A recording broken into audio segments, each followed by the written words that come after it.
कि मेरा जुनून का नतीजा ज़रूर निकलेगा, कि मेरे जुनून का नतीजा ज़रूर निकलेगा। इसी सिया समंदर से एक नूर निकलेगा।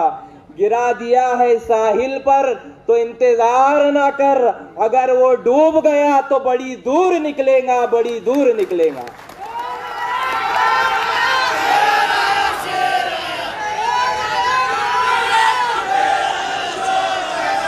अस्सलाम वालेकुम व रहमतुल्लाहि व बरकातुहू।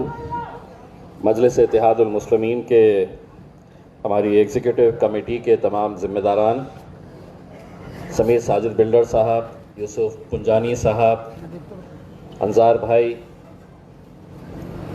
शफ़ीउल्लाह खाजी साहब, सैयद मोइन साहब, नासिर सिद्दीकी साहब, और कौन बचा, गोवंडी के अतीक भाई, सैफ पठान साहब। मैं सबसे पहले तो एग्जीक्यूटिव कमेटी का तहे दिल से शुक्रिया अदा करता हूं, और ख़ास तौर से समीर साजिद का, कि उन्होंने 3 दिन पहले ही ये फ़ैसला लिया कि हम एक दिन का अड़ावा बैठक लेंगे और उसमें बहुत सारे लोगों की राय मशवरा लेकर आगे जो भी फ़ैसले करना है हमें आसानी होगी ये करने के लिए। ये इंतज़ाम किया गया। समीर भाई ने बताया है कि दोपहर में सबको पूरी भाजी खिलाई गई है करके उसमें, लेकिन जो एग्जीक्यूटिव कमेटी है वो ख़ुद खाना नहीं खाई है अभी तक, सुबह से ही वो बैठे हुए है। यकीनन आप लोगों की कुर्बानी, कुछ सालों के बाद इम्तियाज़ जलील आपके बीच में आकर बैठेगा और आप में से कुछ लोग यहाँ पर आकर बैठेंगे उसमें।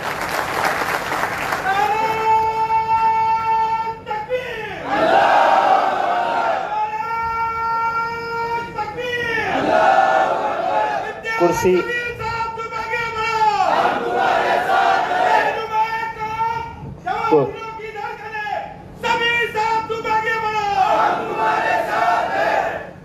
कुर्सी हमेशा किसी की भी परमानेंट नहीं होती है, कुर्सियां आते जाते रहती है उसमें।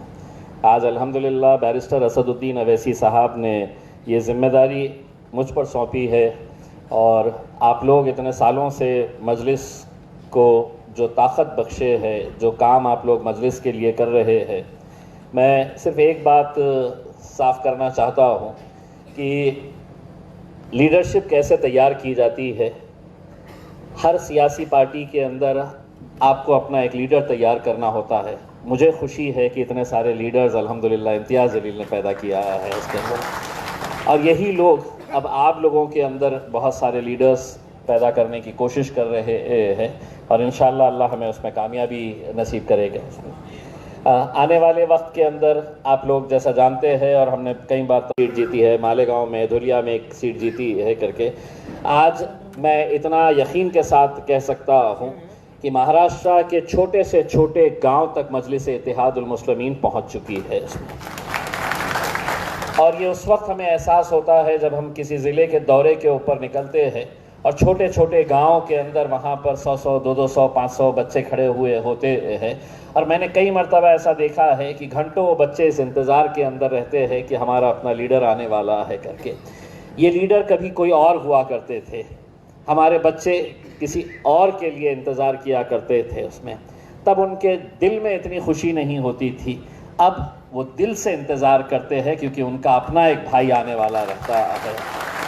वो सारी दुश्मनियों को दूर करके, सारी दुश्मनियों को दरकिनार करके वो एक साथ मिलकर आ जाते हैं सिर्फ सत्ता बनाने के लिए। लेकिन अगर किसी को दूर रखना चाहते हैं तो वो मजलिस इत्तेहादुल मुस्लिमीन को, उसका ज़िंदा अगर मिसाल अगर मैं आपको बताऊं कि बिहार का इलेक्शन, हमने जब बिहार के पिछले 5 साल पहले जब हम इलेक्शन के लिए वहाँ पर प्रचार करने के लिए गए थे, इन मेहनतों से सभी लोगों ने, उसमें से आप लोगों का भी योगदान था कि आप लोगों ने भी वहाँ पर आकर प्रचार किया, जमकर मेहनत की, और नतीजा ये हुआ कि हम वहाँ पर 5 सीटें जीते। उसके बाद जो भी हुआ खैर आप सभी लोग जानते हैं। लेकिन इस बार जब मजलिस इत्तेहादुल मुस्लिमीन दोबारा बिहार के अंदर इलेक्शन लड़ना चाह रही, तो हम जो 5 सीटें जीते हुए थे, वो 5 के साथ हम सिर्फ एक एक्स्ट्रा सीट मांग रहे थे। हमने 6 सीट मांगे, लिख कर दिए हमारे अख्तरुल ईमान साहब ने। हमारे वहाँ के ज़िम्मेदारों ने पत्रकार परिषद के अंदर ये ऐलान किया कि हमें भारतीय जनता पार्टी को अगर इस मुल्क में हराना है तो हमें सभी जितने भी पार्टियां हैं सबको एक साथ मिलकर आने की ज़रूरत है। उनका पैगाम ये था कि हम सभी एक साथ मिलकर आ जाएंगे, लेकिन हम मजलिस को साथ में लेकर नहीं आएंगे। यानी कि इसका मतलब ये है कि हमें इनका वोट चाहिए, लेकिन इनकी लीडरशिप नहीं चाहिए। हमें इनकी ज़रूरत तो बहुत है, लेकिन हम असदुद्दीन अवैसी साहब को हमारी सफ़ों के अंदर हम बिठाएंगे नहीं करके। उसमें 6 सीटें, सिर्फ 6 सीटें मांगी गई थी, लेकिन आरजेडी के तेजस्वी यादव ने कहा कि अगर आपको बीजेपी से इतनी ही नफरत है तो आप इलेक्शन ही ना लड़े। इस तरह का सुझाव हमको दिया गया, उस पार्टी को जिसने 5 सीटें जीत कर आई थी बिहार के अंदर। अब इंशाअल्लाह हम जा रहे हैं और बिहार के अंदर दिखाएंगे कि अब मजलिस की ताकत वहां पर कितनी बड़ी है।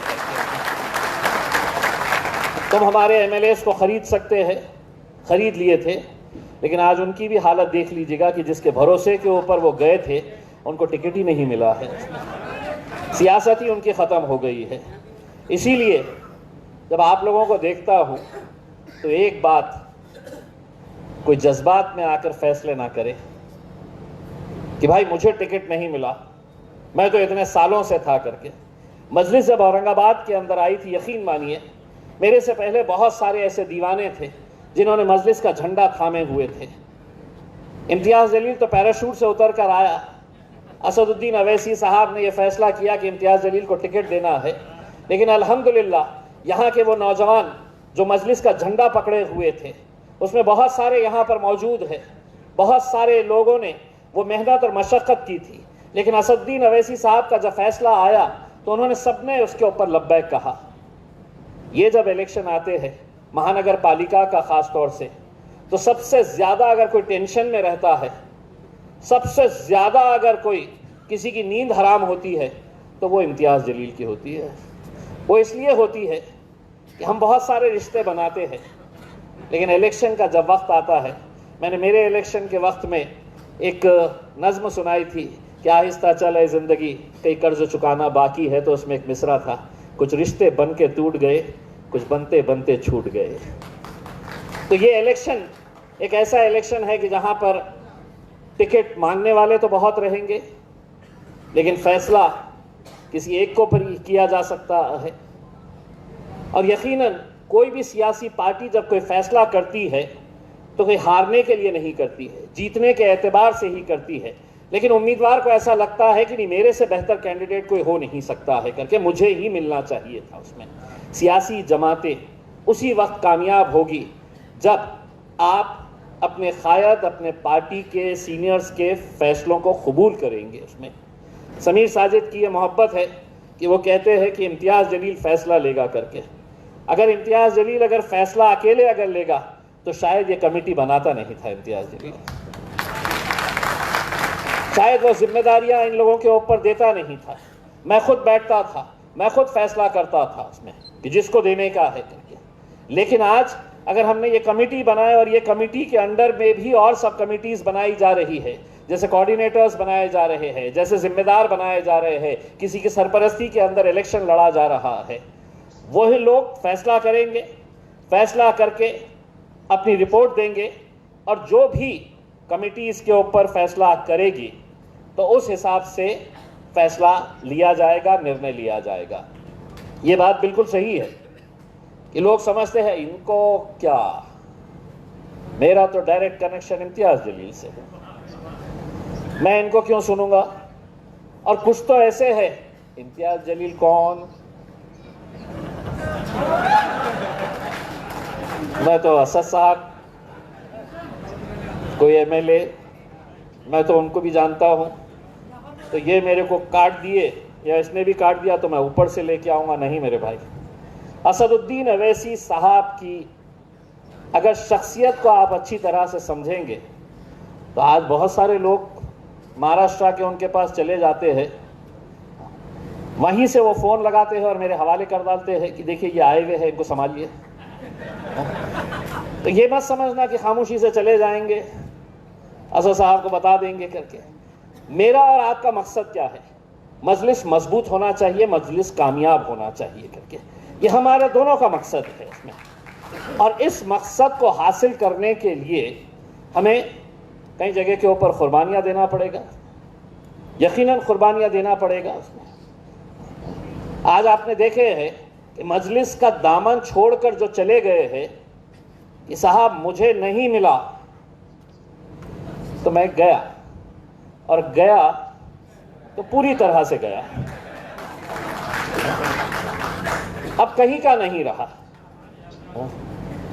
तो ऐसे कोई जज्बात में आकर ऐसे कोई फैसले ना करे कि जिसकी वजह से आपका सियासी वजूद, आपकी सियासी पहचान, आपकी सियासी शिनाख्त जो है वो पूरी तरह से ख़त्म हो जाए। और उसके बहुत सारे एग्जाम्पल्स महाराष्ट्र के अंदर, हिंदुस्तान के अंदर आपको देखने को मिलते हैं।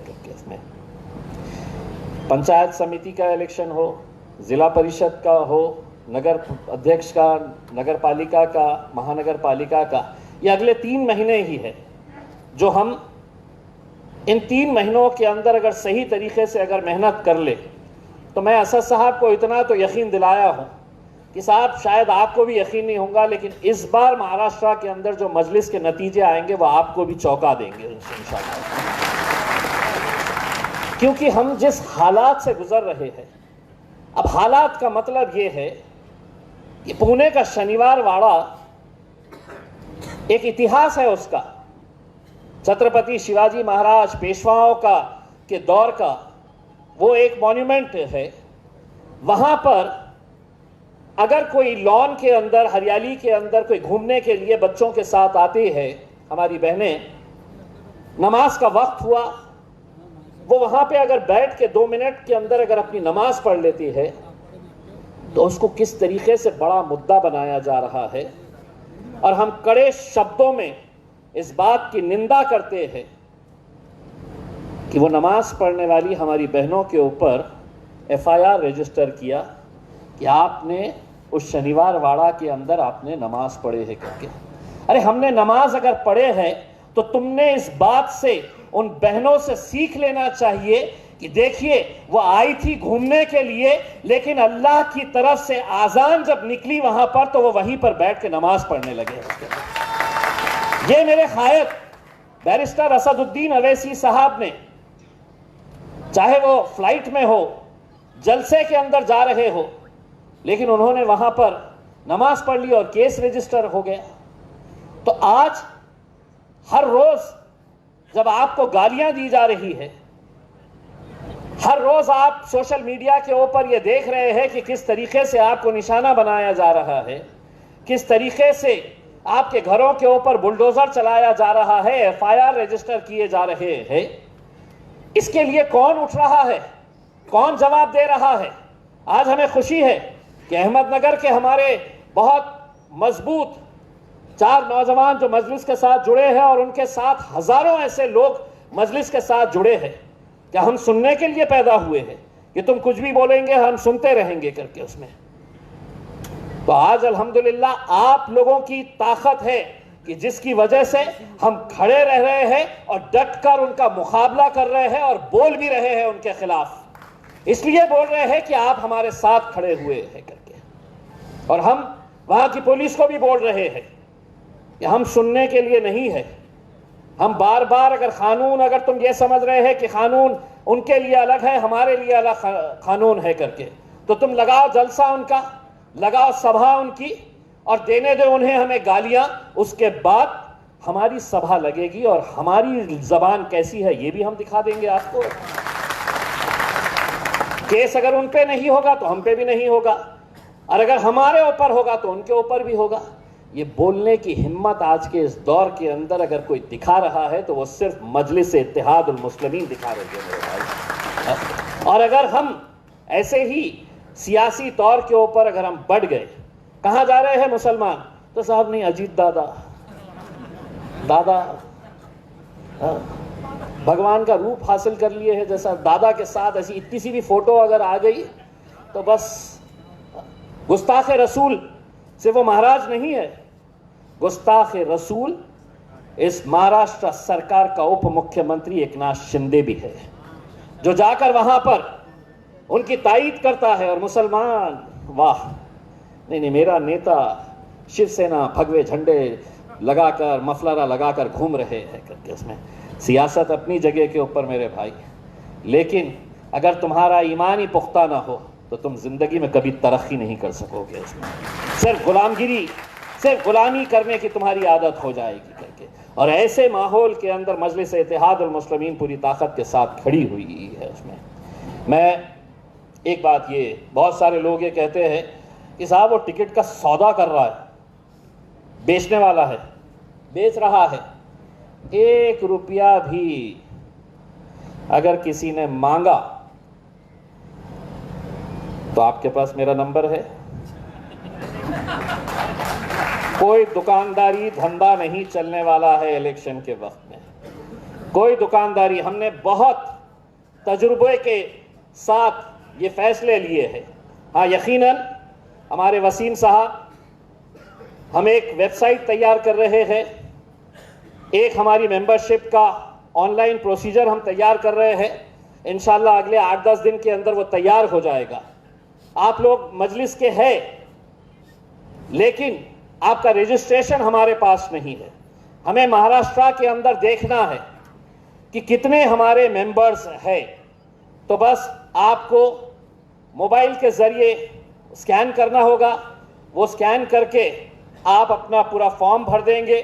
उसमें आपको पूरी डिटेल्स देकर जो भी मेंबरशिप फीस पार्टी तय करती है, 10 रुपये, 15 रुपये, 20 रुपये, 25 रुपये, जो भी फैसला करती है, वो आपको ऑनलाइन डालना है ताकि हमारे पास भी ये रिकॉर्ड रहे।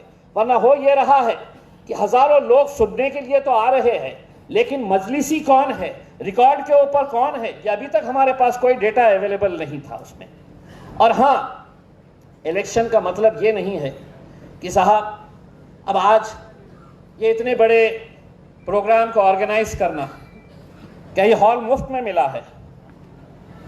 क्या आज जो खाने पीने का इंतजाम किया गया है क्या ये मुफ्त में? नहीं, ये समीर साजिद बिल्डर साहब, उनकी पूरी टीम यहाँ पर मिलकर आई है।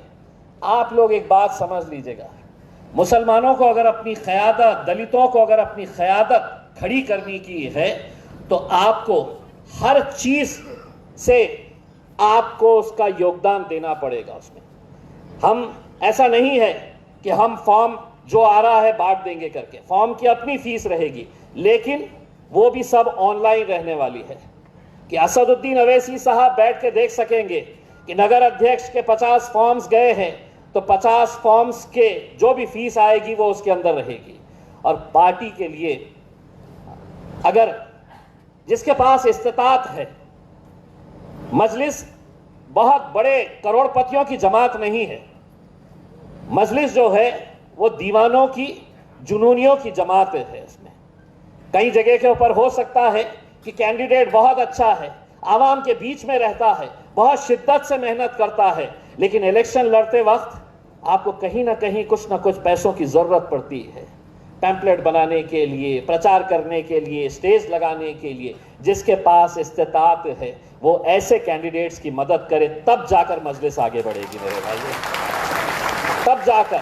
आप हमें ना दे, लेकिन जो कैंडिडेट जिसके अंदर जज्बा है, जिसके अंदर एक कुव्वत है कि मैं कुछ ना कुछ करना चाहता हूं लेकिन पैसे से कमजोर है, आज हम इस बारे में भी मजलिस बहुत गौर व फिक्र कर रही है। भारतीय जनता पार्टी के पास हजारों करोड़ रुपए का फंड आता है। कौन देता है? कौन देता है? उनके चाहने वाले देते हैं। कांग्रेस के पास हजारों करोड़ रुपए का फंड आता है। कौन देता है? उनके फॉलो करने वाले हैं। लेकिन मजलिस का नहीं, मैं सिर्फ जबान चलाऊंगा, जेब में हाथ ही नहीं डालूंगा मैं। ऐसा तो नहीं होगा मेरे भाई।